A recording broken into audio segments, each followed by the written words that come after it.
Ang diwata ng mga orchids. Noong unang panahon, sa kaibuturan ng isang mahiwagang kagubatan, nanirahan ng mga diwata ng mga bulaklak. Pinakamaganda at pinakamaselan sa lahat ng mga bulaklak ay ang orchids. Kaya't sila'y may sariling tagapangalaga. Ang mabuting diwata na si Banda at ang masungit ngunit makapangyarihang diwata na si Ludicia. Sa simula, sabay nilang inalagaan ang mga orchids. Si Banda ang nagbibigay ng hamog sa umaga at si Ludicia ang tagapagtanggol sa gabi. Ngunit, dumating ang araw na nagtalo sila. Si Banda ay palaging pinupuri ng mga diwata dahil sa kanyang liwanag at mabuting puso. Si Ludicia naman, bagamat tapat sa tungkulin, ay kadalasang hindi napapansin dahil sa kanyang mahigpit at madilim na anyo. Unti-unti siyang napuno ng inggit at hinanakit. Bakit siya lagi ang kinikilala? Ako rin ay naglilingkod sa mga orchids. Hindi nagtagal, nagsimulang mga lanta ang mga orchids sa kanilang kagubatan. Ang enerhiya ng mga diwata ay nag-aaway na sa halip na nagtutulungan. Ang kanilang kapangyarihan ay nagdudulot ng kawalang balanse. Dahil doon, mula sa puso ng kagubatan, lumitaw ang pinuno ng mga diwata. Isang matandang diwata na tila liwanag at hangin ang kanyang katawan. Siya ay tinatawag na Diwata Mahalia, ang tagapamagitan ng kalikasan. Tama na! Ang inyong pagtatalo ay sumisira sa kagandahan ng ating mundo. Kaya, narito ang aking solusyon. Sa kanyang mahiwagang salamin, ipinakita niya si Flora, isang simpleng batang babae na masigasig sa pag-aalaga ng mga orchids sa kanyang hardin. Kung sino sa inyo ang mas nararapat maging gabay ni Flora, siya ang mananatiling tagapangalaga ng mga orchid, ang sabi ng diwata na si Mahalia. Ngunit nakasalalay sa pakikitungo ni Flora sa kanyang kapwa-tao ang makapagsasabi kung sino sa inyong dalawa ang nararapat na tagapangalaga ng orchid. Sa isang payapang nayon, sa paanan ng bundok, naninirahan ng isang dalagitang nagngangalang Flora. Mahilig si Flora sa mga halaman, lalo na sa mga bulaklak ng orchids. Araw-araw maaga siyang gumigising upang diligan, linisin at kausapin ang kanyang mga tanim. Ang kanyang munting hardin ay tila paraiso, puno ng makukulay na banda, Ludicia at dendrobium.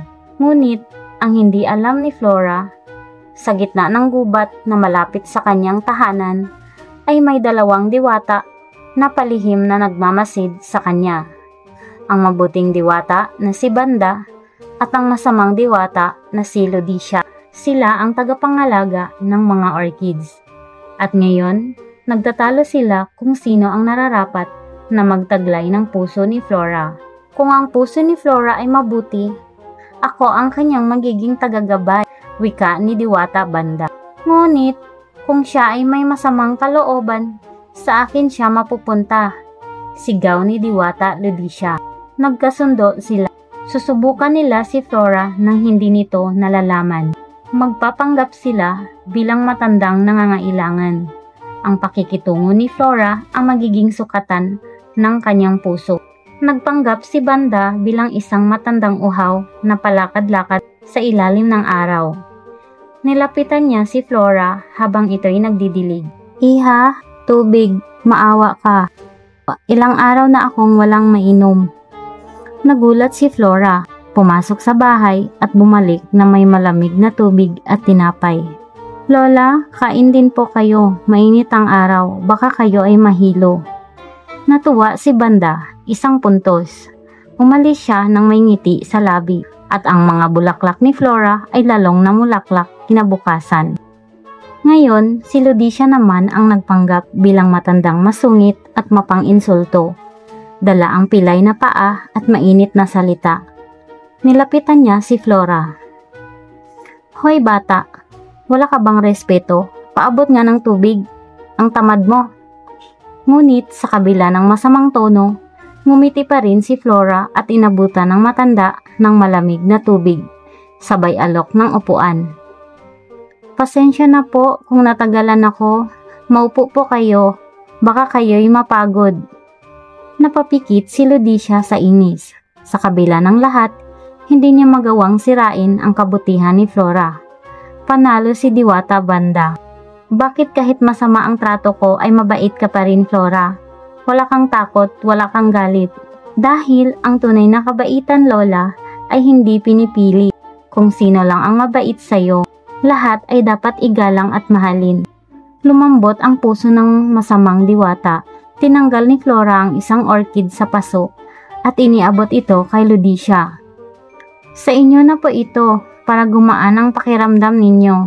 Matapos matalo, hindi sumiklab ang galit ni Ludicia gaya ng inaasahan. Sa halip, may isang kakaibang init sa kanyang dibdib. Hindi galit, kundi hiya, paghanga at lungkot. Kahit masungit ako sa kanya, mabait pa rin siya. Anong klaseng puso ang meron siya? Nagpakitang muli si Diwata Mahalia. Dahil sa puso ni Flora, napatunayang may pag-asa pa ang pagkakaisa.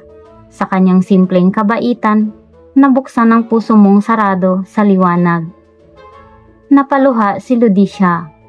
Tinanggap niya ang kanyang pagkakamali at lumapit kay Banda. Patawad, kapatid. Muli ba tayong magkasamang mag-alaga? Ngumiti si Banda at niyakap si Ludicia. Muling namukadkad ang mga orchids sa kagubatan. Bilang gantimpala, binigyan si Flora ng isang mahiwagang orchid na may kapangyarihang buhayin ang kahit anong halaman.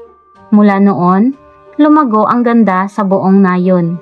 Ang mga bulaklak ay lalong kumulay at ang mga diwata ay patuloy na nagbabantay ngayon ng magkasama. Ang tunay na kabutihan ay hindi lamang nasusukat sa pakikitungo sa mabubuti. Ang kabaitan ay nasusukat kapag naging maayos ka pa rin kahit sa harap ng kawalang galang at pagsubok. Sa pusong may malasakit, pati ang masamang damdamin ay matutunaw.